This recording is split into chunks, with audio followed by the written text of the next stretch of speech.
Welcome, fellow financial enthusiasts and wealth builders. Our wealth quote today comes from Lyn Alden in her new book, Broken Money. Money is a tool, not a goal. It's a means to an end, not the end itself. Today we are going to hear from Preston Pysh interviewing Lyn Alden about her new book, Broken Money.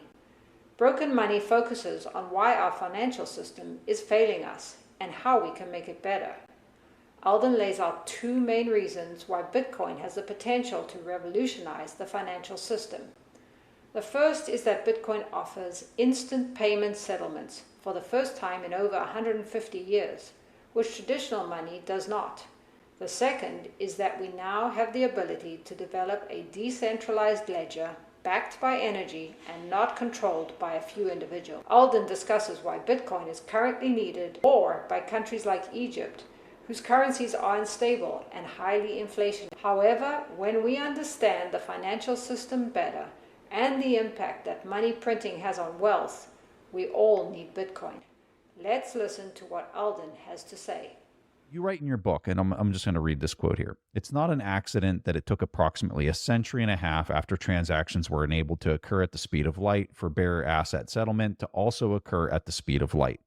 If I were to describe in one paragraph why money has been broken around the world for so long while almost everything else has improved substantially, and you list energy abundance, technology abundance, and so forth, it's due to this gap between transaction and settlement speeds that the telecommunication era created. Any comments on that summarization of, because really you're saying in that paragraph, this is what this is all about in the future is exactly that.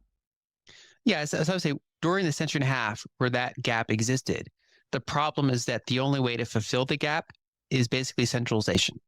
So, you have gold that doesn't move quickly. You have transactions that can move quickly. And so the question becomes, who do you trust to manage that gap between transactions and settlements? Because that necessarily exists in a state of credit.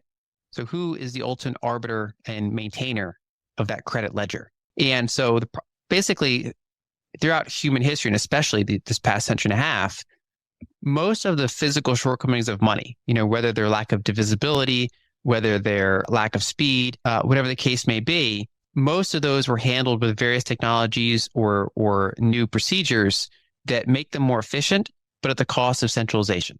So it's far easier to use banknotes or credit cards and things like that than it is to exchange gold and silver coins with each other, especially for operating in a complex global society. And so we give up, we get all these benefits, but we give up control towards these central entities that can control that abstraction layer, which in this modern era has been nation states and the banking systems that they control. And so what's interesting is that Bitcoin is kind of this first potential trend change, where it says, here's another efficient way to do it. And this is the first one that doesn't further centralize it. It actually decentralizes it while still giving you those benefits of speed and other capabilities. And I think that's kind of why so many people are interested in Bitcoin. From an outside perspective, if you're in the United States or Europe and your money works well enough, you're not worried about getting cut off from your bank, and you buy your groceries every week and it's not a problem. When you look more globally, it's a much bigger problem. There's 160 different fiat currencies in the world. The long tail of most of them don't hold their value, don't have any global acceptance. And so it's very hard for people to save in liquid value. We in the United States, we think, okay, so the dollar degrades slowly. So you got to buy real estate, you got to buy stocks, you got to buy all these other things. And that's, works well enough. I think I like covering the book, there's downsides to that whole system, but it's workable. Whereas say you go to Egypt, the currency degrades much quicker. The stock market is not robust enough to put serious money into. So people put it into real estate, which is illiquid. And then you have all these like empty homes. Because it's like, if you want to save, well, go build a home, and maybe you'll be able to rent it out in the future. And so it's very hard for people in developing countries to accumulate liquid capital. Mm-hmm. And that is a friction that is significant and exists. And it's so, literally in 2020, there are doctors in Egypt. If you ask them, how do you save money? They say, well, I go to the black market. I exchange Egyptian pounds for physical US dollars. I then hold those physical US dollars in my apartment with no interest, like liability to be stolen or lost in a house fire or something. And that is the best monetary technology they know what to save in. Wow. Because they're not going to hold Egyptian pounds. They're not going to put the dollars in Egyptian banks because Egypt often has a dollar shortage. So they're always prone to say, okay, well, we have to take these dollars and we'll give you an equivalent amount of Egyptian pounds at the exchange rate we decide, right? So it's very hard for them. And of course, the other option is gold. This basically houses gold and physical dollars are their variety of options that they have, and none of those are perfect. And so it just shows kind of the frictions around the world. And especially like then if you want to send money, it's like, well, you try to send money there and it's like, well, this service doesn't allow you to send money to Egypt. And this service doesn't allow you to send money out of Egypt. So you have to like find you try a second way. And that doesn't work either. So you find a third way and that one works. Right. So there's frictions both in terms of saving money and in terms of transacting money globally that, 100 plus countries, billions of people in the world encounter that is kind of abstracted away from us in the United States and Europe and Japan.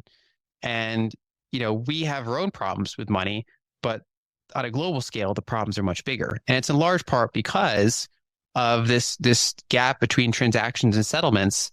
And therefore, in order to rely on a solid unit of account, you need to rely on some sort of central entity, which in the modern era is really the Federal Reserve. I hope you enjoyed this small section of this great interview.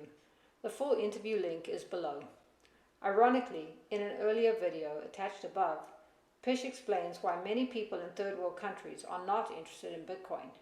He says it's because most are struggling to make ends meet and don't have the discretionary income to invest in Bitcoin, and it's still volatile.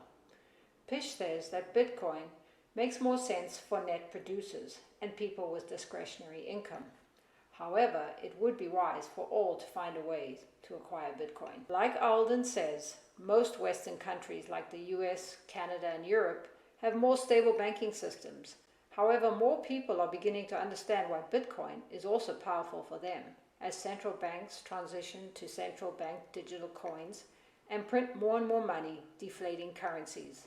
This isn't financial advice.